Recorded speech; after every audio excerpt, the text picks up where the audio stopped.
Okay, so coming back, RA is regulatory affairs. So this is all that is there. इसमें से मैंने QA को details आपको नहीं दिए. QA के बहुत सारे टुकड़े हैं.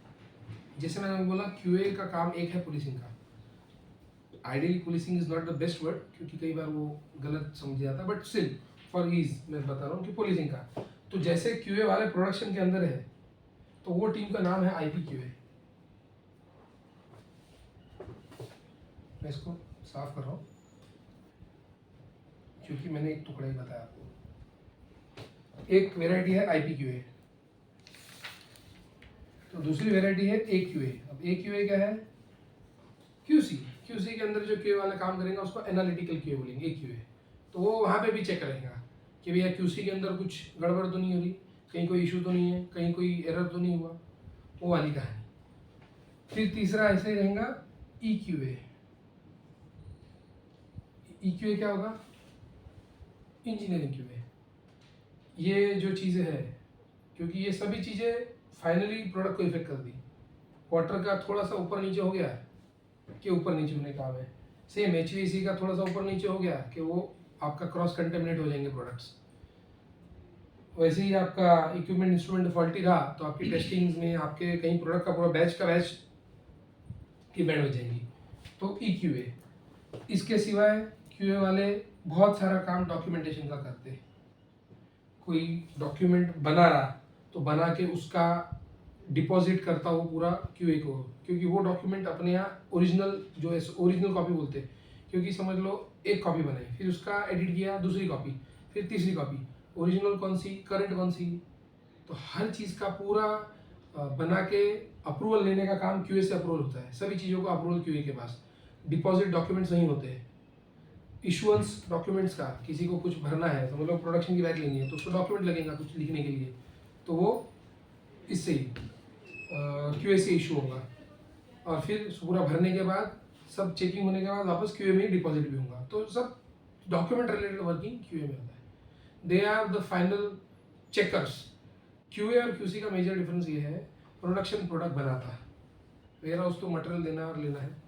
प्रोडक्शन प्रोडक्ट बनाता है, वो प्रोडक्ट सही है या गलत है बीच में या एंड में ये चेक करता है आपका QC. QA का काम है ऐसी प्रोसेस बनाओ, ऐसी सिस्टम बनाओ कि आपका प्रोडक्ट टेस्टिंग करो ना करो वो झकास ही होगा, ये पास ही होगा.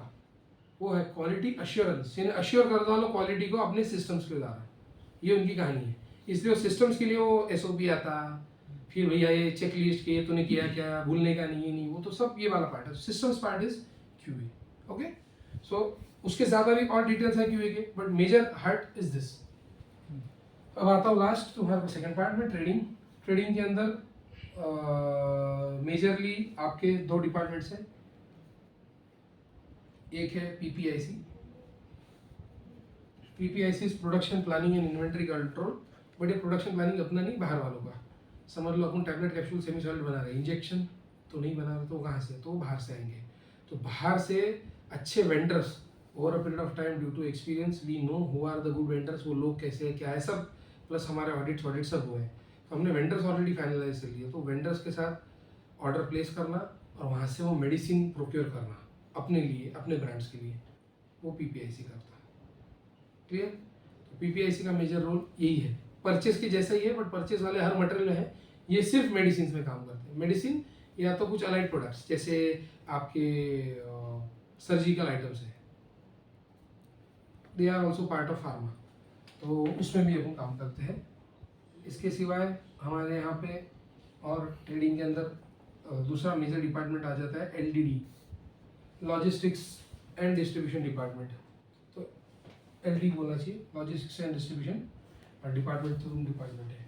तो ये लोग आपका मटेरियल रिसीव करना, इसने ऑर्डर दिया, मटेरियल रिसीवर ये है, तो ये आपका वेयर हाउस है, बट इसका तो इसको नाम अपने अलग दिया, LD दिया है नाम, लॉजिस्टिक्स एंड डिस्ट्रीब्यूशन. तो कौन से लॉजिस्टिक्स के थ्रू बुलाना है, उसको रिसीव करना.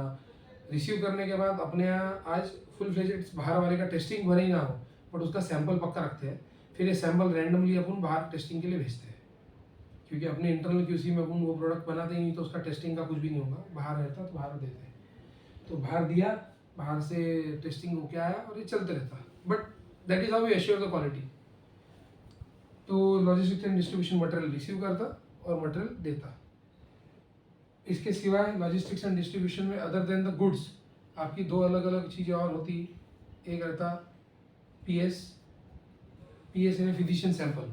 कभी देखा होगा डॉक्टर्स के पास दो दो गोलियाँ चार चार गोलियों के से ये रहते।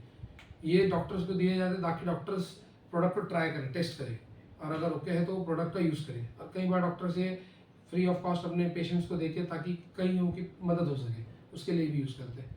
तो दैट इज़ पीएस, तो उसको भी हैंडलिंग करते हैं ये लोग फिजिशियन सैंपल्स का। और पीआई, पीआई यानी प्रमोशनल इनपुट्स। किसी भी डॉक्टर्स के पास आपको कुछ है प्रोडक्ट, तो कई बार आपको होता है कि यार ये प्रोडक्ट के ऊपर आपका प्रोडक्ट प्रमोट कैसे करना है। तो प्रमोशन के लिए बहुत अलग अलग चीज़ें रहती है। वो पेन दे सकते हैं, या ये वो इवन टेबल के ऊपर एक पेन स्टैंड दे सकते हैं कि सर ये उस पर नाम अपना लिखा रहेगा ताकि उनको याद रहे। That is them. तो ये हो गया पीआई। इसके सिवाय और डिपार्टमेंट से सपोर्टिव जो ओरल कंपनी के लिए रिलेवेंट है आपको, इसके अंदर आता है आपका बीडी। इसके अंदर आता है, इसमें बीडी में भी दो है आपका, डोमेस्टिक और एक्सपोर्ट्स। फिर आता है आपका मार्केटिंग,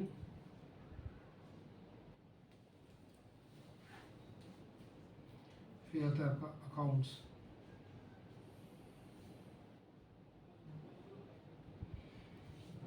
क्या रह गया, इंजीनियरिंग का एक टुकड़ा आपने बनाया है, वो है EHS। EHS is environment health safety. यानी आप जो भी काम कर रहे हो उसमें इस चीज़ का भी ध्यान रखना पड़ता है, क्योंकि लोग हैं तो सेफ्टी बहुत ज़रूरी होती है। तो that is also another part we have kept it in engineering only. हाँ, तो coming back, BD is business development. Business development domestic यानी इंडियन मार्केट्स का, एक्सपोर्ट्स यानी आउटसाइड मार्केट्स का। तो ये भी अपने यहाँ है।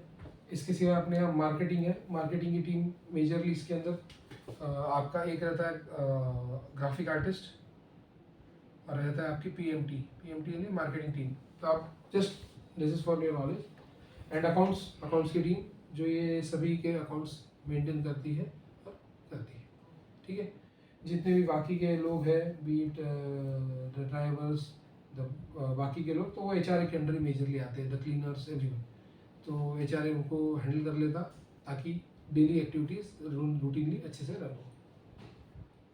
Done. Live in life sciences का एक पिक्चर आइडिया है। हाँ।